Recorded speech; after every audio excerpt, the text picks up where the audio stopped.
Hello, folks.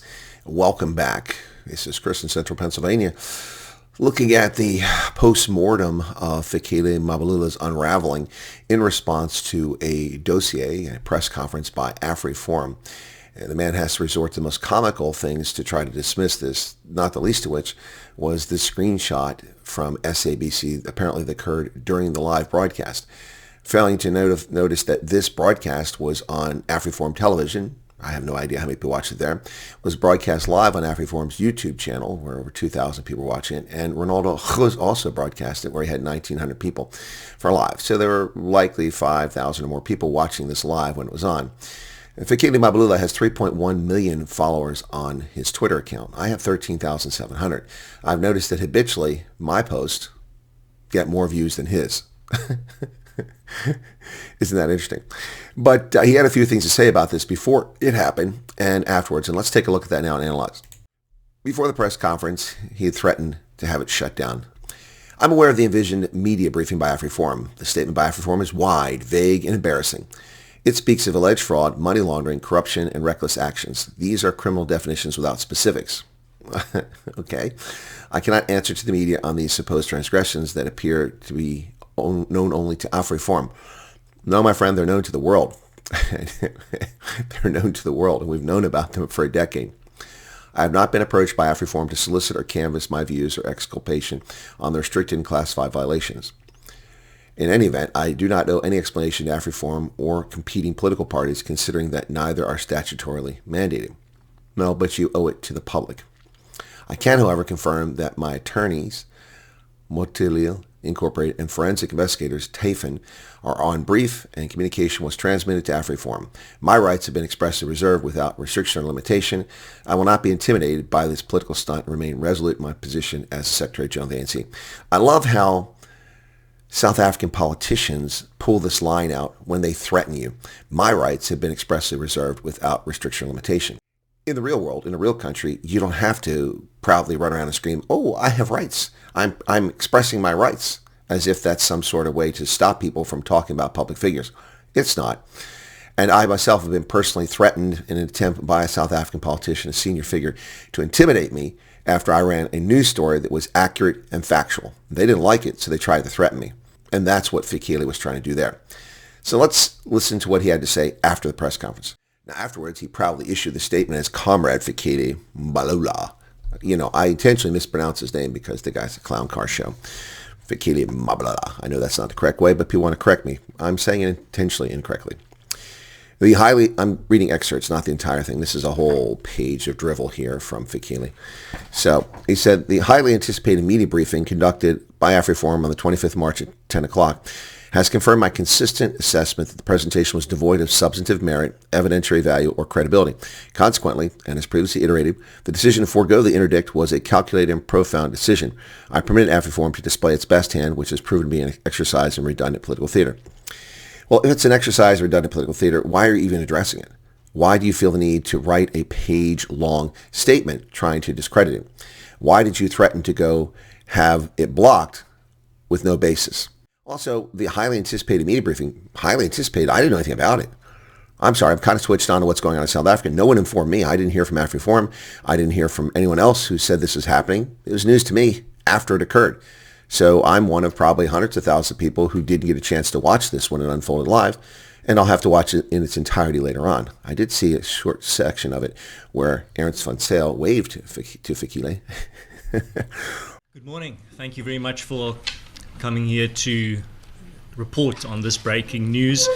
This news that I firstly want to intro by waving to Mr. Mbalula, who is definitely not only himself tuning in, but also his army of lawyers that he rushed to appoint yesterday before he even knew what AFRIForum was going to say. It seems like he had a feeling in his gut it was going to be substantial. But highly anticipated?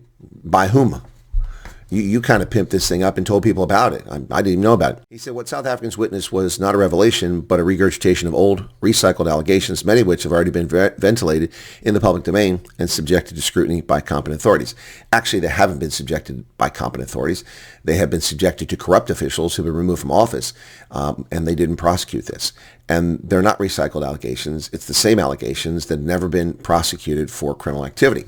The money that you received, the 680,000 rand or thereabouts for your big vacation in the Middle East, was solicited illegitimately. It was paid on your behalf. You didn't pay your bill. And when it was exposed, you later had a sports agency pay that bill on your behalf. The acts are ethics violations of Parliament and absolute minimum, criminal violations most likely. He says AFRIForum's solicitation of a foreign government to invoke the Magnitsky Act is a desperate admission of their failure to secure conviction within our legal framework. Well, perhaps, but that's because your legal framework is a joke. Has anyone gone to jail for the asbestos tender?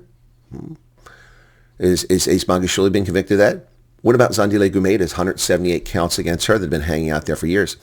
The Vereda Dairy Farm scandal, Travelgate, Oilgate, Nkandla, PPP scandals, the Tourism Relief Fund.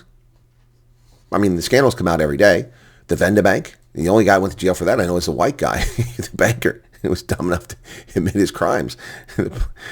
Julius Malema, EFF, anyone gone to jail for that? Speaking of which, Julius Malema is convicted of a felony. He sits in the Judicial Services Commission. The whole thing is a joke. So if they went to another country because your legal system is broken, it's understandable. By inviting foreign entities to adopt a big brother posture, they seek to undermine our national sovereignty. How exactly? How exactly do they undermine South Africa's national sovereignty? You don't have national sovereignty. South Africa does. They're not undermining South Africa's national sovereignty. They're seeking a foreign country to impose its own restrictions, which are its privilege to do, against someone who's been involved in corrupt practices. That's why we have this law. And it doesn't impose the South African sovereignty. If you're stripped of the ability to go to the United States, or you're stripped of access to financial systems that are controlled by the United States, that's the United States prerogative. Dude, you really don't understand what national sovereignty is. You are not a national sovereign. South Africa is. He says these exaggerated, unfounded claims, they're not, this is when they went to the United States. He's the one that's saying exaggerated, unfounded. He said, it's also telling that the very minority group whose plight AFRIForum has sought to amplify internationally through exaggerated and unfounded claims are themselves returning South Africa. This exposes the hollowness of the narrative they have attempted to construct. Well, you weren't present when they spoke to members of Congress or to the White House. You don't know what they said. You're just assuming what they said. What claims? You have no evidence what was said there. Did you have a spy in the room? Did you get a recording of what was said? Were you present? No. You're just assuming what they said. So you're the one making exaggerated and unfounded claims about what they said when they visited the United States. He said countries and movements referenced to today's failed briefing are themselves under sustained economic, political, and in some instances military pressure, largely driven by the foreign policy posture of the United States and its allies. These nations have consistently resisted external domination and have chosen independent paths grounded in their own sovereignty and historical realities. They will not bow to Western influence, and neither will we abandon our principal positions in pursuit of justice. Really, your principal positions in pursuit of justice, does that include Tibet, the Dalai Lama, the illegal occupation and annexation of an independent nation by the Chinese communists, the imprisonment of Uyghurs because they're Muslims? Is that your principal position? Your failure to join as a friend of the court with an amicus brief, the Gambia's unique position for the International Court of Justice taking Myanmar for a genocide? You didn't join that. No, you haven't been there. Your unique position in the pursuit of justice. Have you called out Ethiopia for its military executing Tigrayan conscripts? No, you haven't done that. Where are you on all these conflicts in Africa? Nowhere to be found. So your principal position? No, utter nonsense. You're talking about terrorist nations, rogue nations like Iran, that are rightly under pressure for their conduct. AFRIForum's interests remain confined to a minority race group that resists transformation and the principles of equality. Well, anybody that resists transformation is a hero. Transformation is racial revenge. There's no such thing as transformation. South Africa is being transformed into a 13th century country. Deindustrialized, disappearance of jobs, hunger, starvation, and soon civil conflict. So transforming South Africa into that and resisting it is healthy and appropriate. And the principles of equality. No, AFRIForum is not opposed to principles of equality. Therefore, they've helped several black South African tribes and groups deal with their legal rights when they consulted them for advice. And he says, regarding the criminal injury matter and references to Mr. Jaco Pieterse, I shall refrain from further commentary as these issues may become sub-justice and it will rest in the hands of the judiciary. Smart move, because you're likely to face criminal charges for that.